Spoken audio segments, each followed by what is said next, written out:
All right, welcome everyone back to the Art of Approach podcast. My name is Tim Bray, and I'm a dating and approach coach. And with me today, I have my co-host, Will Mulvaney, who's a current student and is also developing his skills as being a coach. These series of podcasts are actually an extension of our coaching program, which is called the Art of Approach. And you can reach out to us for more information on this about this coaching program at www.theartofapproach.com. So the way we structure these podcasts, we have a basic formula where every episode we pull three different types of dating advice and dating challenges. And we're actually trying to see if we can address the root cause to some of these problems that come up in the dating world. The first type of media that we're going to view is an Instagram reel. Then we'll move to a Reddit post. And finally, we'll review a question from our community that we have at the Art of Approach. So, Will, would you like to take it away? All right. So today I have picked out a reel from a pretty popular dating coach. Trip Advice is the account. If you want to learn the skill to get Here he's giving his coaching plug. Feel comfortable around you. The best way to make her or anyone feel comfortable is by you feeling comfortable. You see, when we talk to people, we pick up on their energies. It's called the law of state transfer. We pick up the state that someone else is in. That's why when someone is crying, you might feel sad. When someone is really excited, you start to feel anxious or excited. We pick up the energy from other people. So if you're super chill, you're relaxed, you're comfortable, you're not too in your head, you're not feeling too anxious, or at the very least showing a lot of anxiousness, then you're going to make anyone around you feel super comfortable and even want to open up to you more. Okay. Thanks. Awesome. So the first one thing I just noticed watching at that time, I didn't realize it before. He says if you're not anxious or showing anxiousness, but I think that's a dangerous game to play where if you're anxious and trying to hide it, that's like, I feel like it's going to end up coming out in the end in some way that you don't really realize. So I don't recommend that. But I do really like this advice. And so Tim, I'd love to hear a little bit about what you think. Yeah, you're right, because you're right about holding the anxiousness in, Will, because the thing that is going to become very apparent to anybody that's going to be going out into the field like this is that we're not going to be able to really conceal anything because everything is going to eventually show up and find its way out. The difference is that if you are withholding your anxiety and you have that pressure built up within you, it's just going to come out in the wrong kind of way. A way that doesn't really serve you or serve the situation all that well. So, yeah, this is a really good little lesson. I like the way Tripp lays this out in a lot of ways. And what I think he's, because it is true that we do pick up on other people's energy,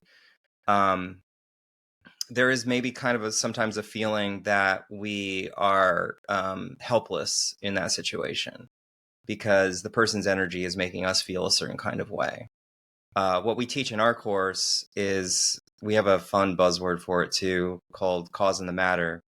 And really what that is saying is that when we are under a situation where we're feeling a emotional obligation to react to somebody, if somebody's nervous, if somebody's afraid, there's a place that we can step in, and we can kind of take our own stand in that situation, and we can choose in that situation how we want to essentially react to it.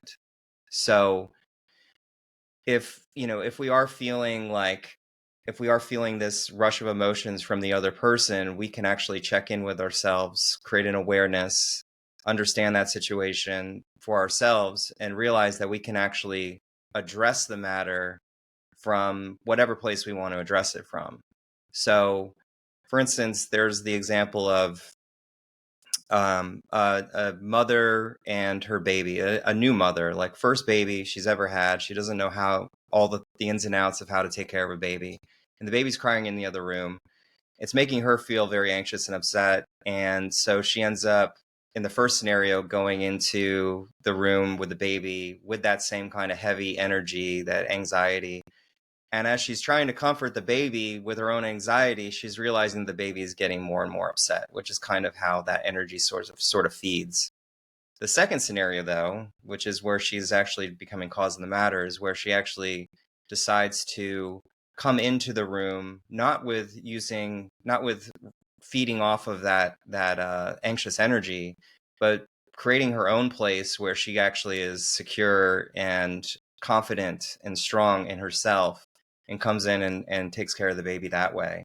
And the baby ends up calming down, and so I think you could use that sort of example in a situation where you're around a person who's anxious, nervous, or awkward.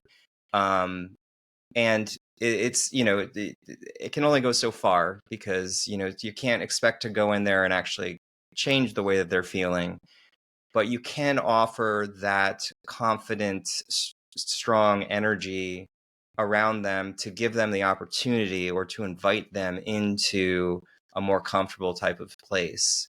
And another way that we can do that is by being open and vulnerable about what's happening in the situation. So if there is somebody that we're on a date with who's quite nervous, we could maybe even bring that out and just say, like, I noticed you're nervous, and is there anything going on there, and maybe allowing them to bring that out, because they're pressurized with something that's going on deep inside of them.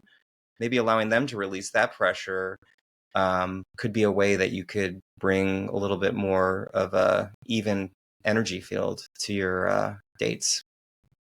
Yeah. Yeah, that's great. I'm thinking of it like the mom and the baby. It's like a two-person panic attack. Like they're feeding off of each other, and it's like a positive feedback loop where it gets worse and worse. Right. Yeah, but I think for people, if one other point, I guess, if someone is constantly nervous and you're like drawing off of that energy, like you go in calm and confident, and then you notice that every time you're with this person, it's like drawing from you. That might be just a sign that like this isn't the person you should be around. Right. So having like being realistic with yourself, but then at the same time, going into it and being aware of that, like you were saying, being aware when the other person is nervous, when you're nervous, and calling that out, bringing it to light in either situation. And yeah, Absolutely. same thing with hiding it again. Like when you hide it, even if you're successful at hiding that you're anxious, they're going to notice that you're hiding something. And I don't It think always there's comes anything out. worse. I don't think there's anything worse than like someone thinking you're hiding something, Yeah. especially when it comes to dating. Yeah, and the thing is that we might have the impression that we're actually hiding it, but Mhm. that when we're pressurized, when we're withholding, when we're concealing, that energy comes out in all different kinds of places in the body. So we might actually think that like we're actually, like, our face at least doesn't show that we're upset or anxious, but then all of a sudden, like, we have this like stiffness in our body that's so noticeable to women. So it's not any, I mean, maybe if you have some kind of sociopathy, you can do it because you maybe don't feel the You really emotions as know. much, but for most people it's going to come out, it's going to show. Yeah. It's like when you like when you're dancing and you like try and think about what to do with your hands, and then all of a sudden you're like, what do I do with my hands? Like you can't force it. You got to just let Once you start yourself focusing on feel your it. hands, then all of a sudden your feet are all out of place, and then you got to focus on that. Yep. Yeah. So that's a good point though by Trip. Just recognizing that people feed off of each other. And if someone else is nervous, that also could be a signal to yourself to check in. Like maybe I'm nervous and it's coming out in some way. For sure. Cool. Okay, let's move on to our Reddit question. So this is coming again from the dating advice for men. And this person said, I have zero confidence dating-wise, and I don't know what to do. All right, I need help. Before I get into it, don't try to sell me any of this Sigma male, black-pilled nonsense because that's a load of BS. So I have basically zero confidence when it comes to dating. I'm ashamed to admit, but I've never been on a date and I'm close to 30. I don't know how to even get the confidence to start. Maybe I just judge myself super harshly, but I don't know how to even start getting dates. I've tried online dating. It doesn't really work. I know some people say to ask people out in public, but you might as well tell me to invent a time machine here. I don't know if I should try to do a group activity to meet someone, but I'm honestly afraid and don't know what activity I should try. I just really regret being too shy this whole time and not try to reach out to people. Any advice for a dude who's almost 30? Is it too late to start? I'm afraid that even if I magically got a date, women will be turned off by my lack of experience. I'm tired of living this way. Okay. Yeah. So first off, I just want to like reframe this quickly. This guy's saying like I regret being too shy this whole time, but I just want to say sounds like he's doing something about it now. And he could be 40, like it could be 10 years later and he didn't do anything. So I think he should be like, he should recognize that he's at least taking this step right now. That's true. I mean, yeah, and that's a really good thing to point out. Anytime that even if you're kind of in this state of looping your own narrative in a way that's actually hindering you from actually getting out there and achieving something, even if you're doing that, that is still something that is noteworthy, that he's actually like trying at least to find some kind of understanding in the world. Because I mean, if you think about it, like, he may not know about our podcast, but he's actually going to be getting some kind of clarity on a situation from me or in you or the people on Reddit, perhaps. So it is something.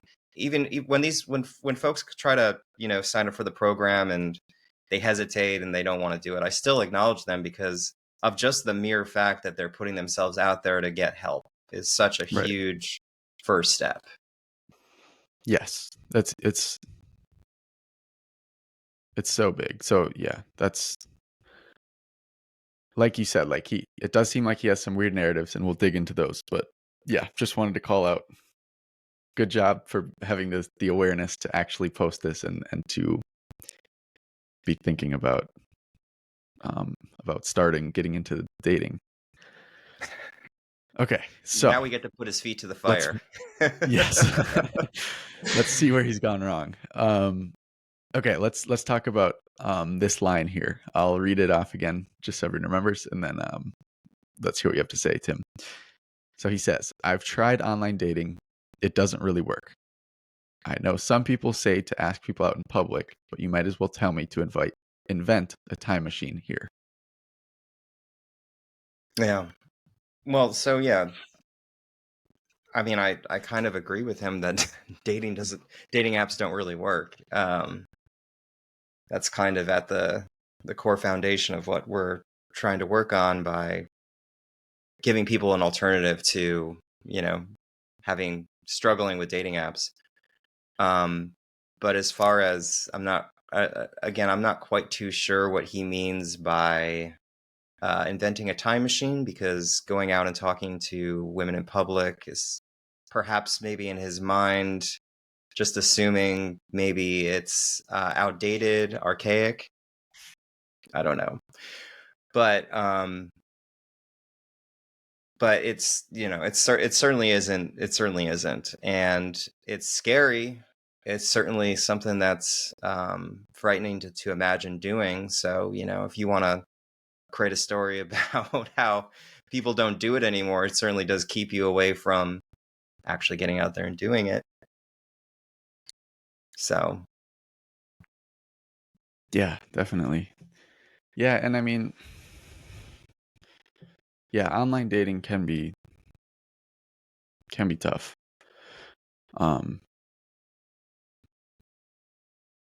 But yeah, so it seems like he's talking about like the cold approach type of thing here when he's saying ask people out in public.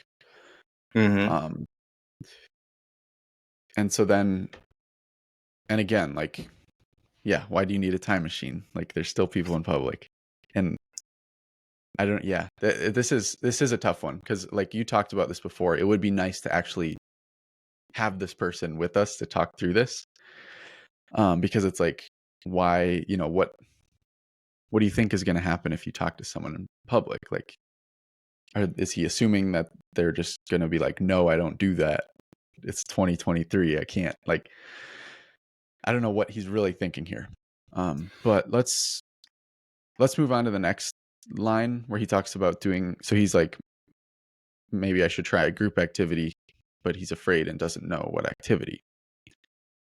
We talked about this a little bit, but what do you think about this? Yeah. Yeah, I mean that's definitely one of the big things that we recommend in the program is to find areas in your life that you're passionate about, things that you're excited about, that you can do with other people, that you can share with other people. So yeah, find a group activity. And, one of the things that really caught me up when I first really started taking this seriously in my own life was that, I have a lot of passions. I love painting. I love sculpture. I love music. So there's a lot of activities out there for me to do. But I was kept from doing those things because I was so focused on some kind of outcome occurring to the point where I wouldn't even allow myself to go out there and engage in those activities. My thought process at the time was like, oh, I could like go out of my comfort zone one night and, miss out on all of the comfortable stuff that I do at home, to this group event, and what are the chances that there's actually going to be somebody there that I'm attracted to? So what's even the point? Like I found a way to completely talk myself down from any kind of opportunity in that kind of regard. So that happens, but the reality of the situation is we've had people in our group that have gone to the most unexpected group events on meetup.com. There was one person that went to like some kind of game night, like a D&D night or something. That's the last place that I would expect to find an attractive woman of my own liking. But he ended up finding this woman that was jaw-droppingly beautiful and asked her out on a date. So yeah, the reality, I don't want to jump too far ahead here, Will, but I really do want to address the totality of his of his letter. And that is that people that are stuck in the spot that he's stuck in, they're hurting, they're in pain, they're struggling, they don't know what to do. And so what's actually keeping them from getting out there and doing things is actually rooted in the narratives that they're bringing out there. And we create narratives because we're trying to make certainty out of uncertain things. And the dating world is absolutely 100% uncertain at all times. So, we'll continue creating these narratives until we just really come to the reality of the fact that every opportunity that we have to go out there in public is completely uncertain. But what you can do when you really start to dial down and explore all your narratives from front to back, from the cause, the effect, to the interpretation of the event, when you start to really break all your stories apart, what you find is that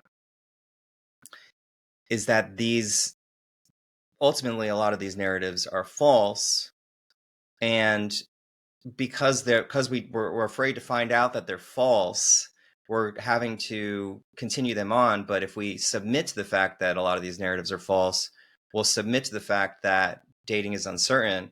And actually what's so crazy about it is that when you go that route, when you explore your stories, when you start to reformulate your stories to actually meet the fact that dating is uncertain, you actually create certainty around uncertainty.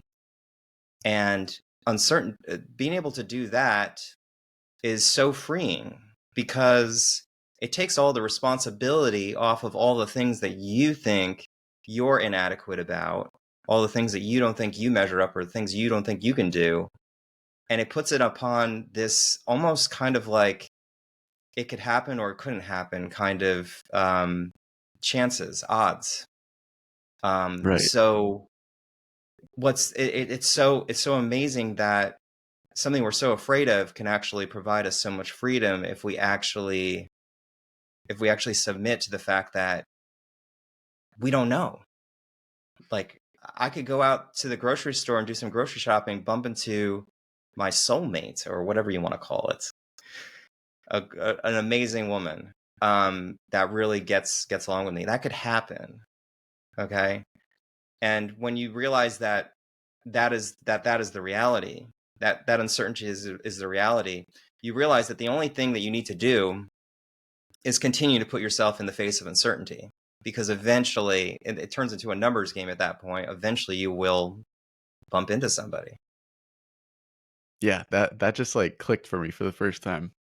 You've told me Really? about uncertainty and I've heard it so many times from you. And that time, like, I was like, oh, like we're trying to, yeah, we put narratives around everything. And I think a big part of embracing the uncertainty is that you let yourself not try to define it in the way, like in your past experience.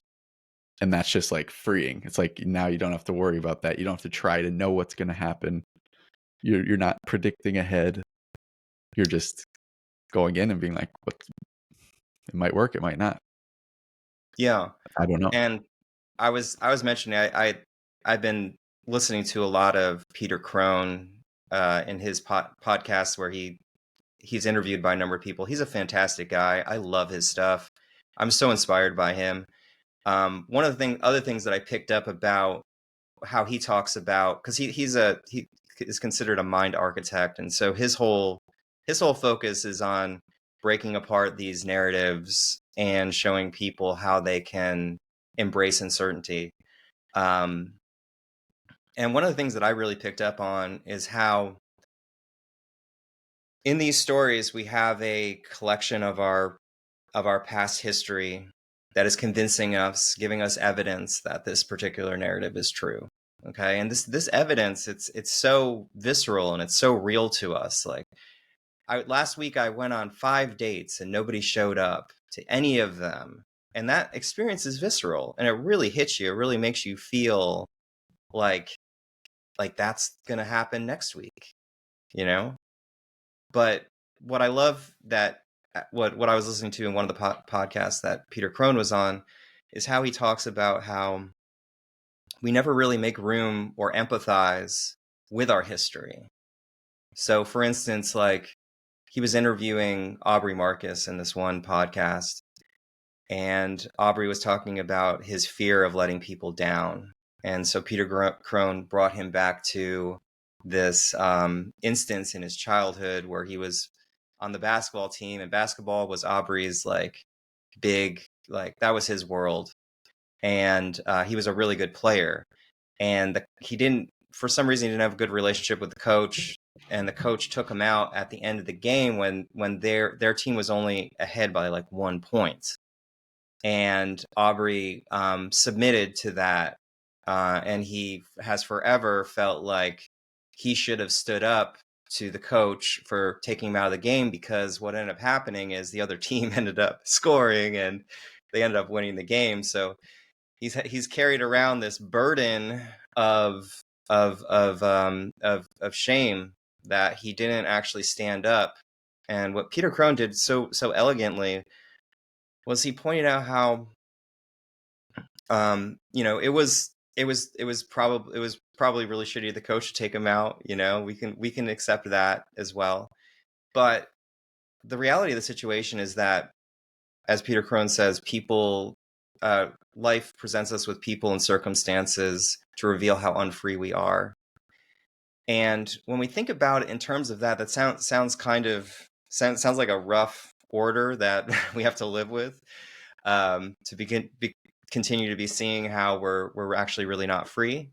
But there's a power in realizing that we're not free, the same kind of power that realizes that dating is uncertain. Because once you realize that in a situation that you're not free, you can evolve, you can grow. And what Peter was pointing out to Aubrey is that he hasn't his whole entire life leading up to this, he hasn't allowed for the humanity of that young child that really just did the best he could in that situation and didn't really know any other way of standing up for himself in that kind of situation. And by putting the shame and guilt on himself, he's actually creating a blockage with his ability to be that way with other people. So, it's like if we don't allow for our own histories to be accepted or to be or to be embraced or to be loved, the fact that we've made mistakes in the past, then we're never going to see the actual opportunities that are there for growth. So this guy, he's been shy all of his life, right? Like he's 30 now and he thinks that's old, which it's totally not. I'm 43, still doing great. And I honestly, I didn't start dating until I was in my 30s, really. I barely dated in my 20s. But he's got this story about how he's shy. He's got this story about how the dating world is not really set up for him. He doesn't want to go into the black pill or red pill community, whatever that is, which is great because I'm glad he's at least resisting that. But he's got this incredible story about how he's just completely inadequate because he hasn't gone on a date. But focusing in on that is actually the thing that's keeping him back. And he's slowly maybe starting to realize that there's an opportunity here to start thinking differently. And that's going to be his salvation once he realizes that there is an opportunity and that his entire life in the past, which we don't really know too much about, is leading him up into this point where there's an opportunity here. Makes sense? Yeah, how about that for like a self-fulfilling prophecy? I'm afraid that even if I magically got a date, women will be turned off by my lack of experience. So it's like I can't get experience because I don't have experience. Like it's not a good thought cycle to be in. But behind that is some kind of perfectionism, right? Because he feels like there's some kind of standard that he needs to be at. He wants to show up he's not already evolved. Yeah, exactly. But But only through the process of resisting doing it that he's going to. He's resisting the opportunity to learn where he's not free right now. And if he continues to focus on the version of himself that's not free, that is free, which doesn't exist, he's never going to be able to get to the point where he actually is free. Yeah. So for this guy, I think it is just he needs to accept where he's at as like, this is where I am. And then I think he just needs to come up with almost just like a plan. Like, and I think talking to people in public is going to be his best bet for moving forward, dealing with these things. Yeah, and the beauty of embracing uncertainty and going forward, despite the fact that you have all of these stories and narratives saying that you shouldn't go forward, keeping you back, is that when you start surrendering to uncertainty and going forward and moving forward, you actually start to find that you're capable of all this stuff. I mean, again, I don't know this guy, but throughout our entire lives, we've talked and have gotten deep and have connected with friends, and throughout our lives, we know how to relate and communicate with people. Most people do inherently. And so, let's say he resists the uncertain, let's say he submits to the uncertainty and he goes forth, he actually goes on these dates and he starts realizing, oh my God, like it's so much easier than I thought it was, just by the mere fact of me putting myself in those situations. That kind of thing happens to me all the time. Every time I feel like I'm getting blocked and that I'm not worthy of getting out there and talking to women. I do it once or twice, and then all of a sudden I'm just like, oh my God, I can do this stuff. Yeah. That's the same for me, but for other stuff too. Some like group activities, I'll like be like, oh, I don't want to do this today. Like I just feel like staying home and being by myself and not doing anything. And then I go, and then afterward I'm like, fuck, I'm so glad I went to that. And it's like I just completely opened up and connected, and it's just like before you do that, it can be like it's hard to see the other side. We always we all the time we are underestimating what we truly are capable of doing, and it really is just having to constantly remind ourselves that we're capable of doing these things. Yeah, that's something I've been working on, which is having like trust in myself in that uncertainty. Because with embracing uncertainty, you also have to understand that you're throwing yourself into that. And like I can handle it. We can all handle it.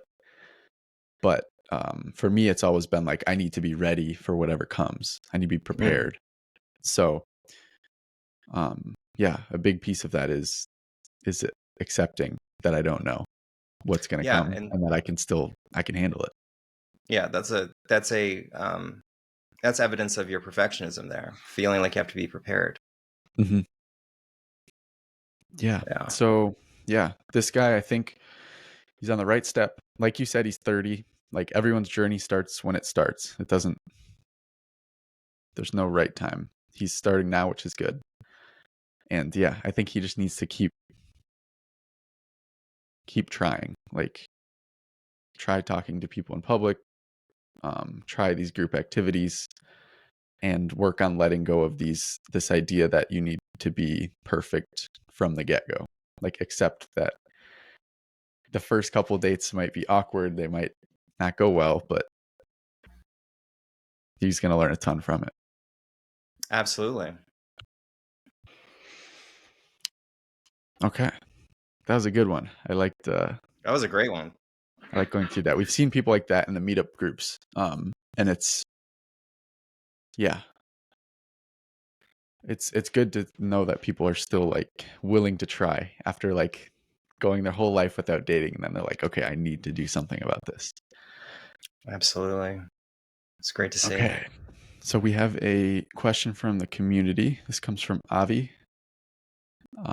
This question is, it seems like people have higher expectations now. Is this true, and how should I act accordingly?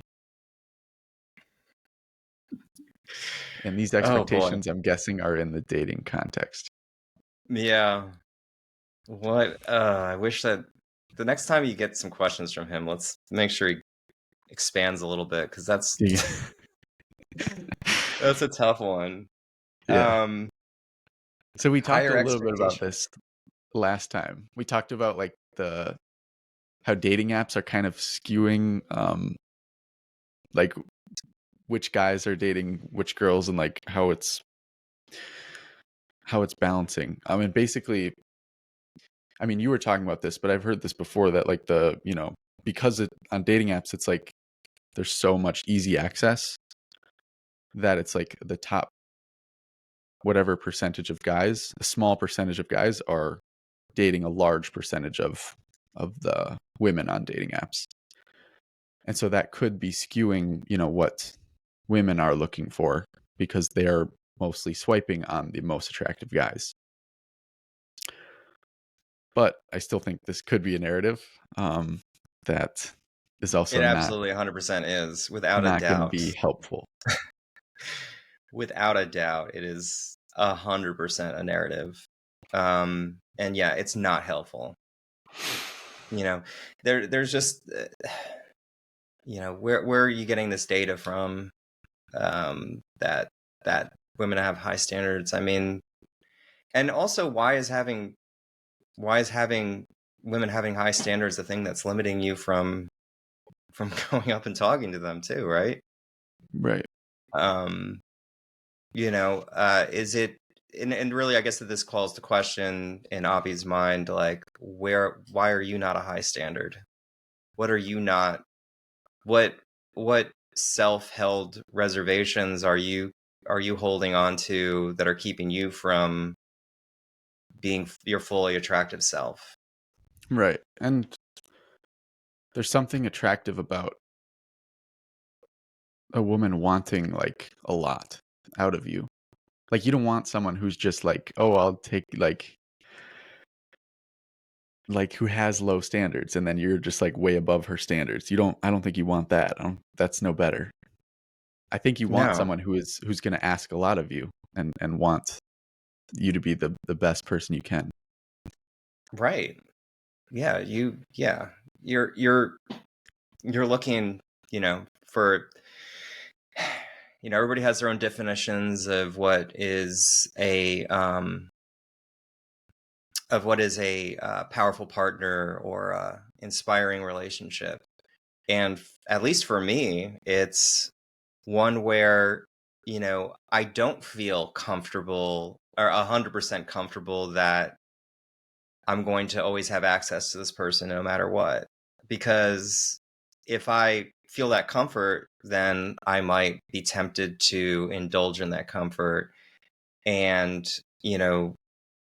take myself away from being the best version of myself that I can. And I want someone that holds me with accountability to being the best person I can in my next relationship.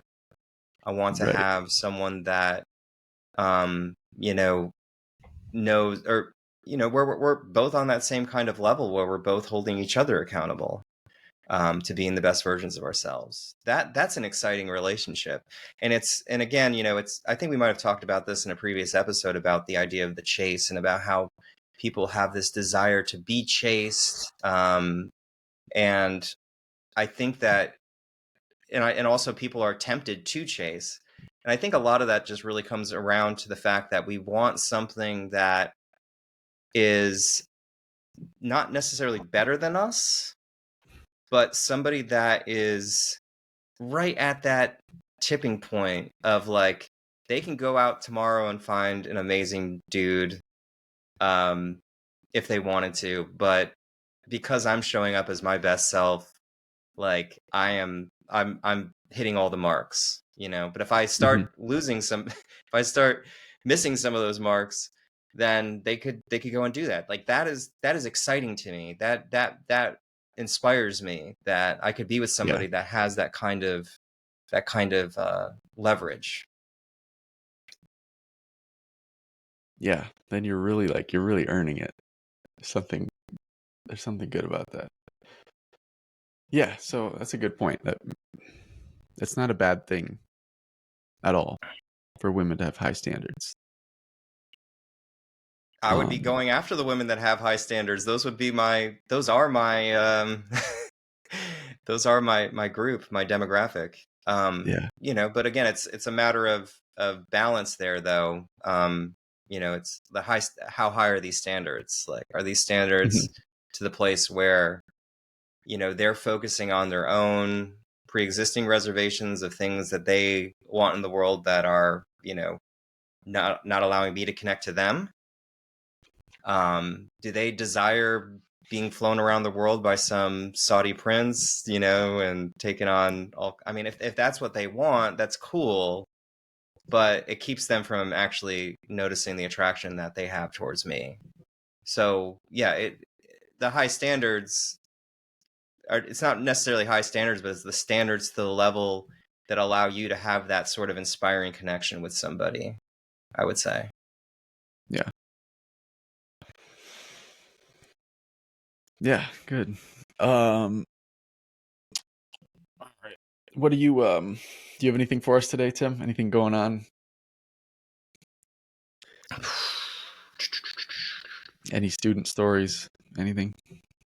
Any student stories? Not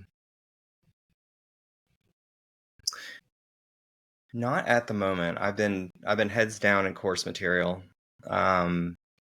Can't think of anything at the moment. What about you? Do you have anything? Oh yeah, dude. I have some. I had some pretty fun approaches at the airport. So I flew back home to visit family for Christmas, and I flew back on Christmas Eve. Like, I had a 6 a.m. flight, and I was like, the airport's like gonna be empty. No one wants to fly on Christmas Eve.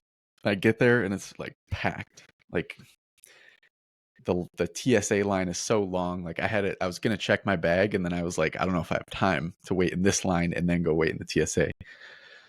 So I waited a little bit in the check bag line, and then I like just quit and went to the normal.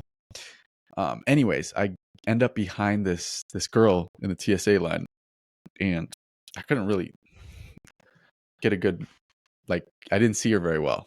I was just behind her. And then we had a long time because it was a fucking long line. So finally I work up the nerve just to ask her a question. So I asked her, because I had my winter jacket, because I'm flying from Austin to Minnesota. And so I'm like, I'm going to need my winter jacket for break. And she had one too. So I asked her about it. We like chit chat a little bit, and then she kind of turns back around, and then we end up continuing through the line. But I realized when I talked to her that I did think she was cute.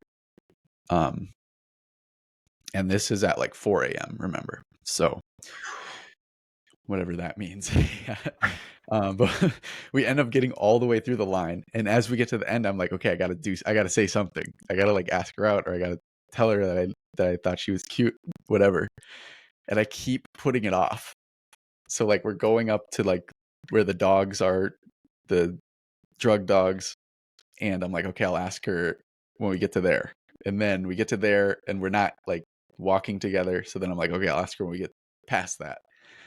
And then literally they're counting us off to go into each TSA line, like to actually get our bags checked. And I'm like, I'm the cutoff for the one over there.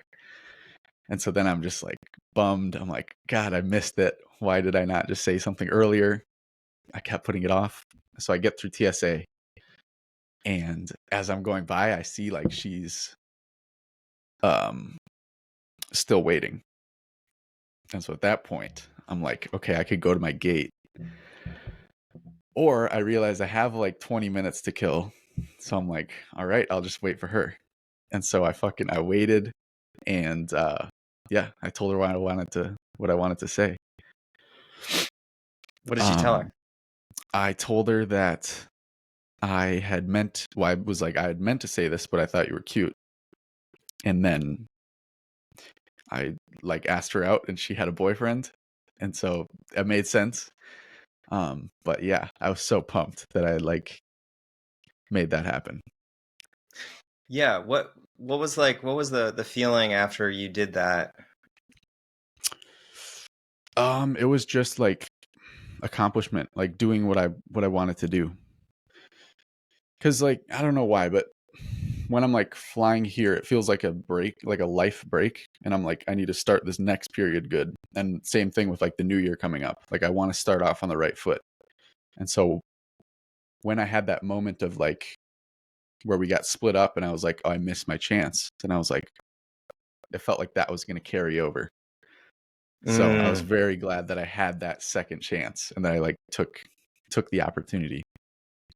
Yeah, and can you just like describe to the listeners about, I really want to focus in just a little bit on what it felt like after. So she said she had a boyfriend, Mhm. which, would in a lot of guys' ears be a disappointing thing to hear. So just can you describe a little bit more about like how that accomplishment felt? Like what was like the walk? If you can just like take a time machine and go back there to that moment, what was that feeling like when even after you heard that she had a boyfriend?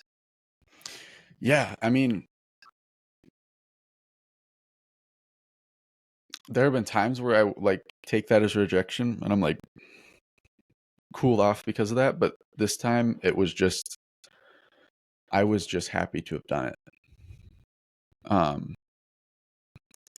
And that was kind of it. I was just, really excited that I had gone and done that. And then I like went and talked to someone right after that without hesitation, just because I had that momentum going. Mm-hmm. So Yeah, there was no not much attachment to outcome there. I was very attached to just doing it, the fact that I had done it. Awesome, man. Yeah, this is what we call in the program the go back. And it's it's really based on this idea that we are not there's no what do you call it? There's no particular there's no measurement in having to go and express that stuff right away. There's nobody that's going to call you out. There's nobody that the woman is not going to notice the difference if you don't call it out right then and there as opposed to later. And it's the idea that there's some kind of expectation that that's what you're supposed to do. I mean, it's boss if you can do that. All right. Like it's great if you can just call it out. But if you can't, you should call it out as soon as you feel it. But this is a good point that when you realize that you didn't do it. The problem is that because we feel like we have to call it out immediately or not call it out at all, because of that, we end up basically, creating a pressurized anxiety about how that's going to be seen if I actually did go up later and say it. For some reason, that's not deemed as acceptable in our minds. But I'm here to tell you that it is absolutely okay, and actually sometimes even more effective if you don't address it immediately.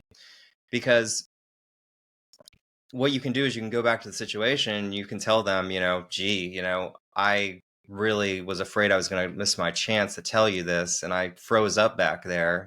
So you're expressing a little bit of vulnerability there. And you get to tell them the story about like what I was struggling with, and I had to come all the way over here and wait for you to tell you this because it was that important for me. And that's a story that women know how terrifying it is for us to go up and say these things, to express our desires. They know how terrifying that is. So you telling them about how terrifying of a journey it was to actually come up and express your desires is actually going to make sense to her. She's going to get that. And she's going to be flattered that you actually fought through your own fear that everyone has to go and do that. Yeah, it's like when you say bye to someone and then like you walk the same direction. It's like super awkward. That's like the same feeling. It's like you talk to this person and then you split up, but then like all of a sudden you're back. So it feels like super awkward and like you're not supposed to do it, but there's nothing like when you really think about it, like what are they gonna? They're not like, oh, I said bye to that person, I don't want to see them again. Like, no, that's not. No one is thinking that. Yeah, no, it's I mean, she must have been totally excited about you going up and doing that. Am I correct?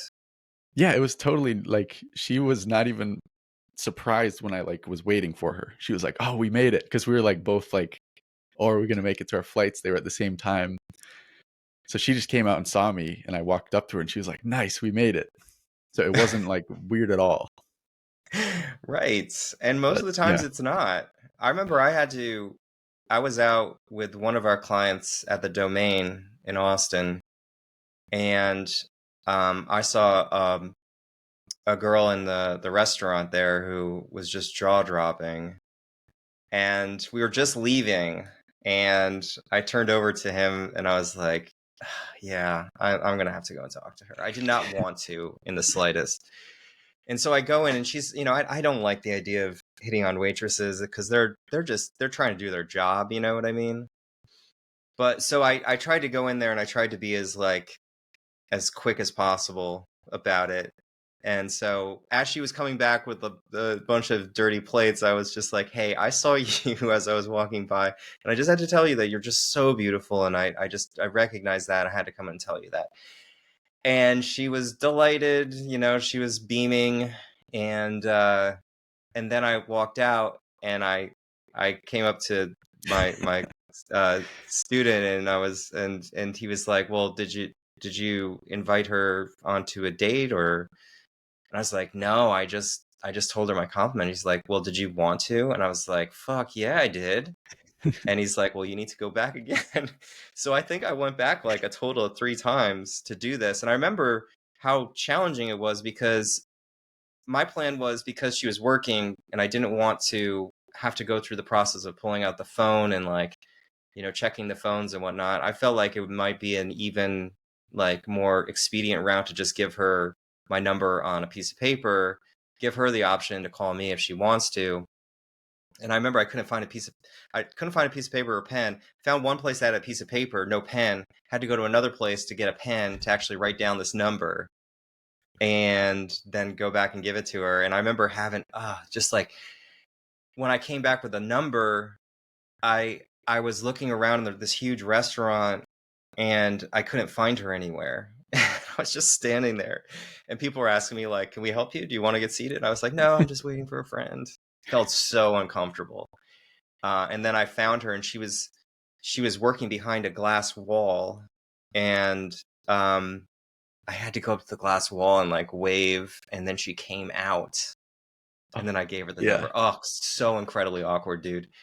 But it was, I actually did not hear from her, but it was enthralling, man. And like, I walked away from that situation just feeling on top of the fucking world. Yeah. Just feeling so excited and so full of like positive energy that I was actually taking care of myself. I was actually doing the things that I need in the world. I was watching after myself in that situation. Yeah. I was out in the Domain this past weekend with a friend, and we saw this beautiful woman go into a shoe store, and he was like, I gotta do it.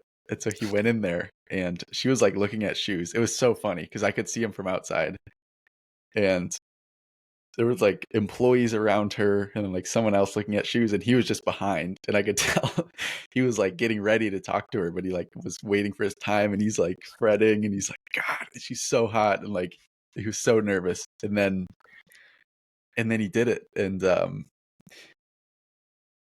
it turned out she had a boyfriend, but she was like so happy to hear the compliment that he gave, that like when I met up with him again, he was so happy. He was like, dude, I got to tell you about it. So yeah, it is funny how like those ones where we feel so awkward can turn out, those can be the best ones. Yeah, without a doubt. And also, I just want to just note real quick on the topic of asking out a girl and being afraid if she has a boyfriend. Okay. That was something that was always getting at me when I first started this stuff. And the way you got to look at it, I think, is, even though the girl that you talk to and the girl your friend talked to, they have boyfriends, just think about how that might actually enliven their relationship, by the girl knowing that there's other people out there that also admire her as well. There can be a particular kind of confidence level. If we go back to what we were talking about before about inspiring relationships, and about how we kind of are all desiring that sort of being in that place with a partner who's so good that if we don't stay up to our own standards, then they could find other opportunities. So by reinforcing that with girls that you approach that might have boyfriends, you can kind of think about how that actually might really enrich and inspire their relationship a little bit more, to know that they are desired by other people. And that really does kind of keep everybody accountable in some kind of way, I think. Can't say that's going to happen with every girl. I mean, there might be some girls that just might totally go to their head. Who knows? But there was one other one, the same guy. We were at our meetup group, the meat market in Austin. And there was a girl on the phone in the grocery store. And so he went up and gave her a compliment, and then she was like, and he told her, like, I know you're on the phone, I just had to tell you. And then he told her the compliment. And then she goes, I'm on the phone with my boyfriend. And then and from there, then she's like, but say it again. So she was Yeah. like say it to him. And it was like super friendly, Perfect. and they loved it. Yep. So yeah, you just have to think about where your compliment is coming from. Because if you're coming from a genuine place, like, that's no good boyfriend is going to be mad about that. Yeah, dude. Well, let me tell you, I actually had kind of the opposite effect in the story where I was out at a bar and I had the lens of beauty on, man. I was looking at every woman and I was just admiring and just soaking up their energy and just feeling amazing. And I was going around it like just easily talking to every woman in the bar. And I went up to this one woman and I was having a nice little conversation with her. And then all of a sudden, this big, brutish, tall, massive shadow comes over me. And he's like, "What are you doing?" And I was like, "Oh, I was just talking to her." And he's like, "Go somewhere else," or something like that. And I was really, really like shaken and shocked. You know what I mean? What's Yeah. funny though is that I ended up meeting this guy like a number of times later. I was kind of hanging out with him, and I don't think he even knew that he did that because I was hanging out in his friend group, and I was always very nervous about him. But then eventually one night, we were all at like an after party, and I said to him, I was like, I like you, man. I think you're pretty cool, but I'm very nervous to be around you because of this thing that happened. Yeah. And he didn't really even have any realization that he did it, and he had actually just broken up with that girl. Surprise, surprise. Um, and he just turned out to be like this super friendly dude that has got some problems and had nothing to do with me. He was Sounds like like it. that with everybody. Um, but it is so interesting to see how somebody that you could be so terrified of, like the ultimate like poster child of the reason why people don't go up rejected is they're afraid that they might get beat up by their boyfriend or something like that. Well, I almost did, but the guy turned out to be like this really super cool guy, and like I'm very friendly with him whenever I see him now. And it had nothing to do with me. Do you know if he So was drinking? yeah, he was. Yeah. Do you think that played into it? Oh yeah, without a doubt. Definitely played into it. But he's got a lot of problems with women, Yeah. you know? Yeah. Yeah, that's an interesting one. But 99% of the time that you go up and talk to a woman who's got a boyfriend, that is not going to happen. Yeah. And even if, like, I've had that happen where, like, I'm talking to someone and then her boyfriend is literally like comes up to us, and then I'm just like introduce myself to him, be respectful, not like, yeah, and it's all good. I'd say Yeah. like 99% of the time. And you also have to see it from their angle. I mean, they're out with their girl and there's some strange dude going up and talking to them. They don't know who you are. They don't know what your Yeah. intentions are. They don't know if you're a sleazebag. So, give them the benefit of the doubt and like, be cause in the matter with them by, presenting that friendly and respectful energy that you're putting out there. And Right. That's a good point. Like, they're being cautious because they care about this person. sure. They want to be careful about what you're there for, what you're trying to get. Absolutely. Yeah, definitely. Okay, let's see. Yeah, do you have anything else to talk about today? I don't. Do you have anything left over from the last session or from the session before the last session, I should say? I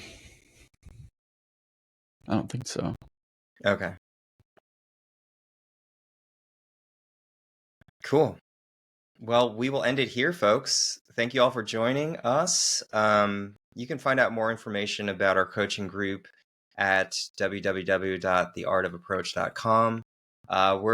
We're working to do this every week, so please tune in for our next episode next week. And we're really excited y'all could join us. Had a lot of fun, and we'll see you soon.